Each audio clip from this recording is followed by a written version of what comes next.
Let me have a sip of Coke. A cola. Felt the need to specify. Oh, there we go.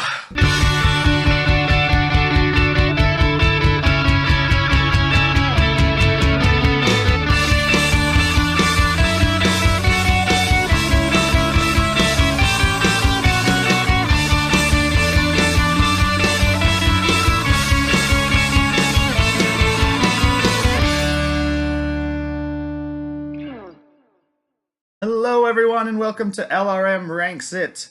Today, I am hosting the show because Kyle was fired from LRM recently. I am Yeah. joined by you, Joseph Jammer Medina, our editor-in-chief, our North Star. My friend, Joseph Jammer Medina, is here, ranking them with me because I have to be host. How you doing, Joseph? I'm doing great. And what's your name? You didn't even say your name. Oh, yeah, I'm Nick. They all know me. That's why you fired Malone, is I bring in all the Yeah, that guy, videos, the views. he wasn't cutting it, so we had to let him go. Sorry. That's right. Them's So the this breaks. This is the show where we rank 5 things today. Just talk about whatever we want to talk about. We're trying to keep it brief for the video, but if you ever want to check out the podcast, that comes out every Wednesday on lrmonline.com. This, of course, comes out every Tuesday, and our other media offerings on lrmonline.com include Those Fanboys on Monday and Friday, this on Tuesday, LRM Ranks It, our podcast on Wednesday. Today's topic is Disney animated films from Walt Disney Animation. No exceptions on that. Which Walt sucks Disney for Animation me. Studios. Walt Disney Animation Yes. Studios. So no fucking Roger Rabbits. No, what was the other one that you had? I wanted to do Roger Nightmare Rabbit. Before I wanted to do Christmas? Night Before Christmas. And then No, looking at no. the list, I Get the wanted to shit do outta a here. Goofy movie or Get that nonsense out of DuckTales here. movie. But those are television No. animation, even though they were theatrical releases. Yeah, I believe those were Disney Toon Studios, if I'm not mistaken. It's like Maybe? Disney television studio. Yeah, it's Yeah. even though they were released theatrically, they don't count, which is Yeah. silly. So yeah, and then we're only doing 1980 to 1999. So Yep. 80s and 90s. There were a lot less films than I expected to be on the list to go through. Jammer, what did you think? I mean, this was the era in which Disney was starting to have a bit of a downturn. Did Walt Disney die within this era, around the Fox and the Hound era, I want to say? I'm probably making shit up, but I know around then is when they started to have difficulties with maximizing their output, and they were trying to cut corners and stuff, so there was like a dip in animation that came along with it. So that, coupled with some not so strong stories on some levels, this is, the 80s at least was the downturn, and then obviously the 90s was the renaissance. Yeah, I thought we'd have a lot more. A lot of the ones I was planning on choosing will have to be our next video, which is pre-80s, because I thought they were current films from our childhood, but they were not. Nah. And before we go on, let me just add that Kyle was not fired before you all No, he freak was out and not quit fired. LRM Online forever. He's not as passionate about this, or he has too much to do or something. He doesn't like, if you don't like musicals, like you're not cut out for this job as far as the Disney ranks. So he just didn't feel he was as qualified as us. I grew up with this shit. I had stacks and stacks and stacks of VHSs of this shit. Watched it all the time. So this is my jam. Same here. Everyone on my list I used to own on VHS and might still be at my parents' house. Yep. So, without further ado, I'll let being so generous, like our old host, I will let our guests go first. What is your number 5, Jammer? Number 5, a little bit of a interesting one. Rescuers Down Under. It was one of the only sequels, I believe. But I watched this so much. I have very fond memories of that opening. It was one of the first like 3D sequences of pushing through all of like the flowers and stuff in Australia. The music was fantastic. I don't know. It just felt very different to me, and I watched it a lot more. I liked it a lot better than the original Rescuers movie. Unfortunately, it didn't do well for Disney, and it basically put them off of actually doing theatrically released sequels for quite a long time. But it always has a warm place in my heart. I fucking love the lizard, Joanna, the bad guy. I forgot his name, but he was a pretty Like good George bad C. guy. Scott. Is that who it was? George C. Scott played him? Oh yeah. And I always wanted to be that kid running around with animals and flying with eagles, everyone's dream. And I always thought, oh my god, I'm so scared he's climbing into the gorge like a badass. And yeah, like that would have been my ideal childhood, is running around like that. But instead, I just sat at home and pretended I was while watching the movie. Well, at least you weren't kidnapped and put in a cage with talking animals. It's true. I will have more to say about this movie later.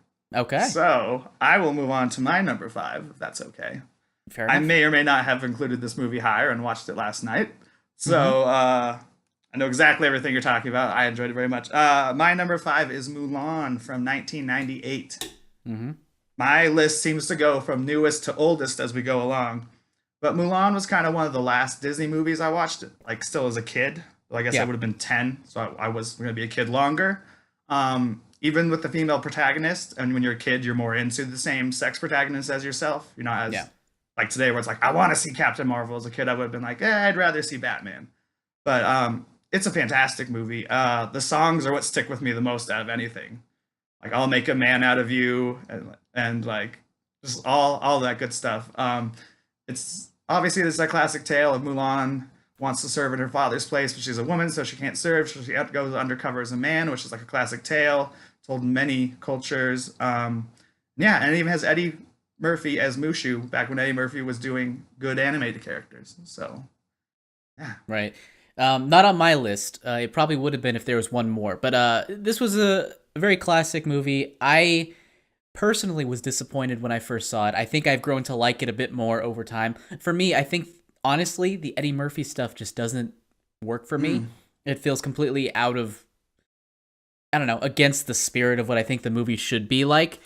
Just, I don't know, too goofy and pandery for the jokes, and I just didn't like it. But, you know, the movie still has a lot of great parts to it. As you mentioned, the music, you know, I'll Make a Man Out of You is an absolute classic song, and there are a handful of others within the movie itself, and the overall story is good. And as a kid, I loved the fact that they had huge war sequences and stuff, and Oh yeah. I would eat that shit up. So I understand why, but not quite top 5 for me within this era. Gotcha. Let's hear your number 4, Jammer. My number 4 is Oliver and Company. Nice. This is another one. I don't know what it is. It's something about like the New York grunge, the music, and that song at the beginning. And like I remember as a kid, you know, well, it's always once upon a time in New York City, and just like it's so cheesy and on the nose and awful. But I love that song, and I felt bad for Oliver as a kid, how he was the last cat to get picked, and he was the cutest cat. And yeah, I can't get enough of this movie. And all the songs are great, very different style of songs than Disney usually does. It almost seemed like they were trying to go more hip in a way, but yeah, it hit me at the right age. When we were younger, it went in theaters again, even though it had come out in theaters like 7 or 8 years earlier. Oh. And yeah, so it was originally like, I think it was 89, but then it came out in theaters again like in 95 or something. And then it was released in VHS. So that's kind of why it hit me at the right age when I was like 5 or 6, and kind of made a big impact. And it just, I don't know what it was. Like something about it just really stuck with me. It was, like I said, the fact that it was in modern day city, it just felt so different, and it really stuck with me. I watched this movie like 90 times. I remember there was a time where I knew every single line of dialogue. Ultimately, though, I still think it's not quite as classically good in terms of its overall story as the ones that will be on my top 3, but still very beloved in my heart. One of the reasons I didn't pick it is I don't remember it well enough. Even though again, I think probably every movie we list will be on my parents' house on VHS. But yeah, that's one of the reasons that didn't make it. Is I'm like, I know I love this movie, but I don't remember it as well as the songs in Mulan. Let's get down to business. I don't know. I just had to sing since you did. But excellent. That was your number 4. Yep. My number 4, again, traveling back in time from 1998 in Mulan, is The Lion King in 1994. Lion King is great. Unfortunately, the bottom 3 on my list are all getting live action remakes this year, which I'm not a big fan of. But Lion King is just one of the best. This again, probably some of the most memorable songs are this one and the next one on my list. Animation's beautiful. I still think that Simba is cuter than the Simba we see in the new trailer. Fantastic voice cast: James Earl Jones, Matthew Broderick. Jonathan Taylor Thomas was young. Yeah, I think that was Simba, him, yeah. I think. And then Scar is Jeremy Irons, I think. And Yeah, great Iago, villain. not Iago. That's Not Iago. I forgot. There's a toucan or something Zazu. in this one. Bazu. I don't know who voices him. I forgot. Oh, it's But yeah, it's, just I mean, it's again, Mr. Bean. Mr. Bean. Is it Mr. Bean? I think so. Oh my god.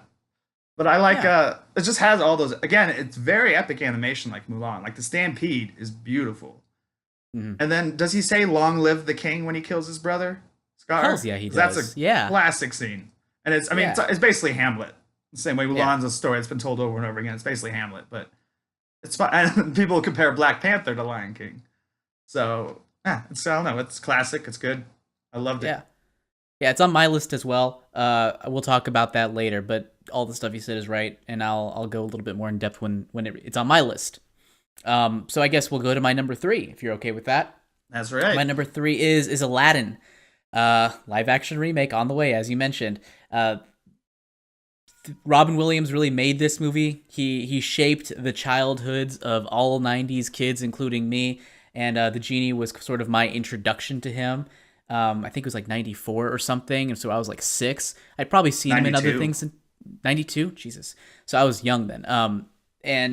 Yeah, so this was sort of my introduction into him and all the stuff, and like Mrs. Doubtfire. There was a big era of Robin Williams, and this was sort of at the centerpiece. But overall, the story is also great. Very classic tale. Has a guy trying to get above his place in life. So clearly he decides to lie to everyone in the world and making wishes and all that. And yeah, very well done. Very good animation. Very great songs. Many, many great songs. Ultimately, I feel like this one doesn't hold up as well as I'd like it to. I feel like in my head, there's a lot of gaps in my head that I fill in. It seems like it's always a lot shorter than I expect it to be, because it seems like a lot happens, but not really that much happens. It just happens quickly. So it's really weird. But overall, I really liked it. Obviously, it's my top 3, and it's very fitting that it is a part of the Disney Renaissance, one of those films that really brought in the heyday. I'm trying to think of some flaws of it other than that, but yeah, I don't know. I like this movie a lot. Well, then I'll go right into my number 3, which is Aladdin. Okay. 1992. It was one of my first favorite films I saw at the theater, I would say. And I mean, you've covered all the great stuff about it, but I mean, let's just do a few of the songs. Like, I can show you the world. Oh, I hate that song. That's well, what. Then how about you know what? Prince Ali? Yep, that's a good song. And Friend Like Me, another great one. The one where he's running away. I forget what it's called. Street Rat. No. The one before I like that one too. They're all good. Yeah, they're all really good. Like, almost not a bad song. I didn't like that A Whole New World. I think it's overrated and garbage song, but I did like the love story, and I did like Jasmine, because Jasmine was I don't know, I felt like more relatable than most other princesses back then. Maybe it's because she was like secondary, so it was almost like she was a secondary character that also had motivations, as opposed to just another character to go along with the main character. You don't know. Mm-hmm. Absolutely. And then, of course, this one had Iago, played by Guilford Gottfried. And Gilbert. What did I say? Guilford? Mm-hmm. And Apu, right? Is that the name of the monkey? Abu. Yeah. He was great too. All those great animal friends. And yeah, just Raja, the lion. Raja the lion. Or tiger. Talked the least out of all of them. Yeah, the tiger. Yeah. Because Apu at least made noises. Yeah, Abu would make noises. And Raja didn't. He just growled. Yeah, and like, I mean, Jafar is one of my favorite Disney villains. He's creepy as hell. He was creepy, but he was also funny. Really funny.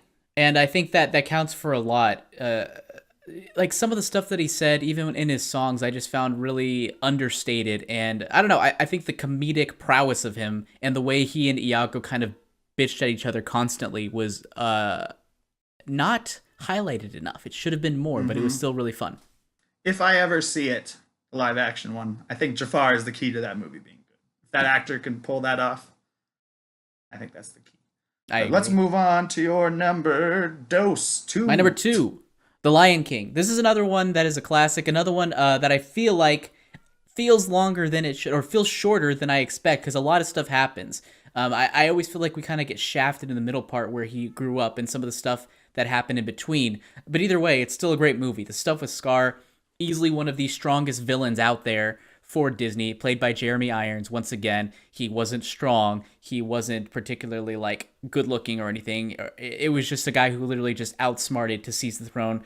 The big moments that I always remember is during the stampede, is we have the music going whoa, whoa, and then he's like prowling on the edge, and just like the way he moved, the boniness and just the calculating nature in his head, it was just chills every single time. The fact that they were able to show this horrifying of a death and this really I don't know. It's just really interesting. And Be Prepared is one of my favorite songs of all Oh time. yeah. I didn't like it at first as a kid, but it really grew on me, and I really grew to love it. And I sing it all the time out of nowhere. And yeah, I'm very sad they are doing a live action remake simply because this stands alone well by itself. But I was also sad they're doing a Beauty and the Beast remake. I ended up liking that movie, but that's all I have to say about The Lion King. Well, I just want to add one more thing I didn't say before. I was 6 when this movie came out, and my favorite line to say after seeing it, which my parents didn't like me saying, is, "If you ever come back, we'll kill you," which is what the hyenas Mm-hmm. say to Simba. Yeah. But I will move on to my numero 2. It is Rescuers Down Under from Yeah. 1990. In addition to George C. Scott, who we referenced, that movie also has uh, Bob Newhart is the lead. I just watched the movie last night. I remember that the Australian mouse called him. I'm even forgetting that Bruno, but his name's not Bruno. I can't remember what it is. The And then kid? what was it? He called the kid Bruno? Who'd he call Bruno? No, no, the Bob Newhart plays the American mouse who wants to marry Bianca, Okay. and Yeah, the yeah. Australian mouse who's trying to hit on Bianca keeps calling him Bruno, but that's not his name, and I can't remember it. Oh, Bernard. Yeah, Bernard, that's it. And then John Candy is actually the seagull whose name Yeah, I'm forgetting. he's Wilbur. Wilbur. Wilbur. Yeah, His brother was Orville. and this movie, I think I same as you. I remember that opening. Like I wasn't gonna rewatch it necessarily because I don't have a lot of money, and I'm saving my Amazon gift cards for a Switch. But I watched the opening scene, just that opening credits you were talking about on YouTube, and I'm like, okay, I'm watching this movie tonight. Yeah, yeah. It's So like the music is just really catchy. It's really hit mhm. the ground running type of story. It's really epic opening, epic throughout, and very, very creepy even as an adult to watch with this hunter taking this kid and throwing him in a cage. And then, like, the mom thinks he's dead because they threw this backpack to the crocs and stuff. And at the end, he's actually going to feed him to the crocodiles. And yeah, Yeah. good. We're on LRMonline.com. Joseph Jammer, he's responsible for almost everything. He looks over everything. He writes most of the stories. Anything else you want to plug that you do, Uh, Jammer? I mean, don't plug me. Plug you guys' stuff. Your guys' Plug stuff is really the good stuff. Me, I'm just there to help guide along the way. Exactly. He's our, like I said, he's our shining star, North Star, whatever. I'd write Breaking Geek multiple times a week. I like to have on guests like Jammer on occasion. Of course, that you're watching LRM Ranks It, Kyle Malone's show. It comes out every Tuesday, as I said before, with a longer podcast version on Wednesday. Hope I'm not forgetting a big. Oh, Kyle also does the Katina. So we have a whole The bunch of Cantina. stuff going on at LRM And Online. So come check us actually, out every day. also on Fridays we have DC Weekly from Manny Gonzalez. And those And fanboys. and those fanboys as well. Yeah, standard Los Fanboys episode on Friday. And we're also gonna start. We've been doing this sort of, but one of our other writers, Brendan Hughes, is starting to do his weekly comic pulls, like the comics that he's pulling each week, and kind of mini reviews on them. Excellent. I'm glad you know more than I do. That's why Mm, you're here. All why I'm right. here, So yeah. now, without further ado, your number one favorite animated Disney film from the 80s and 90s. Not a huge surprise, I'm sure. Beauty and the Beast is number one. Uh, the animation is gorgeous. It is probably one of the best looking animated movies from Disney ever. I mean, The Lion King is beautiful. Aladdin is beautiful. Um, the other ones are all beautiful, but something about the way it's done, it's very timeless. I remember when I saw it in HD for the first time, and I was like, oh my god, that transfers really well. It's very clean, and I don't know what it is about it, but just something, it felt like there was a lot more depth and care than in even the best other movies. And the story itself is timeless. All these things, they're all fucking timeless, so what am I saying? Also, I'm a huge nerd, and I liked Belle because she liked to read books, and I like to read books as well. And that really clicked with me a lot as a kid. So she was a really fun protagonist for me. I enjoyed like a female protagonist that I personally related to, and that wasn't common, especially as you mentioned, as a kid. You generally like to relate more with the characters of the same sex as you, and that was the one where I was okay. And I remember when I first got this, I actually didn't see it in theaters. My uncle got it for us on VHS, and I didn't want to watch it because it had a girl lead. It was a girls movie. And but I ended up watching it all the time, ended up loving it all the time. And of course, Lumiere was a great character. The songs were unforgettable. But overall, it's just the animation has really stuck with me. And Gaston is somehow hilarious and still threatening, which is once again very difficult to do. I think Aladdin's Jafar was able to do the dry humor, but he was more able to do sort of the buffoon humor. And yet, even though he was a complete idiot, he was still threatening. And like I said, difficult balance. Yeah, that movie almost made my list. Two didn't make it with that and Hercules that I kind of played with. Because yeah, I mean, again, it's classic. It's beautiful. I really like Gaston a lot. There's only one villain who I think is better in this Disney period than him, and I'm about to talk about that. We're done on Beauty and the Beast. Yeah. Yep. Go for it. All right. My number one is the only one I still own, and I own it on DVD. I don't even think it's on Blu-ray. The Great Mouse Detective from '86, starring Vincent Price, singing songs as Ratigan. I've always loved this movie as a kid, and it's kind of weird that my first two movies are about mice, my two favorite. It's not weird. It's cool. They had a lot of movies in the '80s about mice. They had American Tail too. That wasn't Disney, but yeah, no, I know. I'm just saying in general. Animation. Yeah, and I rewatched that one recently on Netflix, and those movies do not transfer well. Oh yeah, they are dark and muddy. No. You say you watched it on Netflix? Yeah. No, they don't work on streaming. They work well on Blu-ray, but something about the way it's formatting is like the digital ghosting is garbage. So yeah, don't watch those movies on Netflix if you can avoid it. Well, I have The Great Mouse Detective on DVD, as I said. It is a fantastic... It's one of the better Sherlock adaptations that takes more draws from the book than... I mean, obviously Holmes and Watson, but like Sherlock or Sherlock Holmes with Robert Downey Jr., any of the recent Sherlocks are not as true to the story as this, even though they call Moriarty Ratigan, and it's with animals. Completely inappropriate movie for today's kids. Very violent. There is tobacco use. There are drunk mice. There's a roofie, more or less, involved. There's a brothel with mice. But yeah, it's just so true to the source material without not being a kid's movie. They changed a lot of stuff. So my two favorite songs I actually have on my iPod. They're Oh Ratigan, oh Ratigan. They're all singing about how great he is until one of them calls him a rat and he feeds him to his pet cat. And then his best song is Goodbye, Farewell, Until We Meet Again, where he has all the three mice, Basil, which is what they call Sherlock because Basil Rathbone played him. I can't remember what they call Watson, and then the girl, and they're all like in a mouse trap. It's going to be set off at the same time that a gun shoots them and a crossbow shoots them and an explosive goes off. And it's the best scene. Sure? That sounds like Fievel Goes West. That sounds like the end of Fievel Goes West with the mouse trap and they're shooting it and stuff. And they're okay, never mind. No, you guys are on the mouse trap and the ball's gonna roll down like a thing, like a Rule Goldberg or whatever machine, and set off all these things when the record ends. So they're listening to this record of him singing like Goodbye, Farewell, like I've beat you, basically a Moriarty type song if Moriarty were a musical. And it's a great scene because you see it's the only time that Basil, aka Sherlock, is not confident and he's just given up. And that's the scene where the Watson character has to convince him. He's like, no, you're smart, figure it out. And he figures it out. And they escape. Everything goes off just perfectly to a point where there's even a camera set up that's supposed to photograph them right after they die. But instead, he catches his hat, he catches both of them, and he says, smile, everyone. And the camera goes off. And then they're off to the incredible finale on Big Ben, which is another one that ends with someone falling to their death, which is a common Disney theme. Yeah. Yes, that's my top 5. What do you think of? Have you remembered The Great Mouse Detective? I've seen it. I don't remember it. I watched it when I was younger, when I was probably like 3 or 4. I've probably seen it a handful of times, but not in the past 20 years. So I don't remember anything about it other than the characters that you just mentioned and the basic. When you say certain things, it kind of triggers vague memories. But as you mentioned, when you said that finale, that sounded like Fievel Goes West to me, and I've watched that movie a billion times. So it's actually probably pre-finale, like the dark soul of the mind. Yeah, that whatever. Yeah, near the end of Act 2. Cat writer describes. Yeah, like right in the third act is of course the clock tower and the robot queen and stuff. But yeah, right. I guess that wraps up our top 5 Disney movies from 1980 to 1999. Any further comments, Jammer?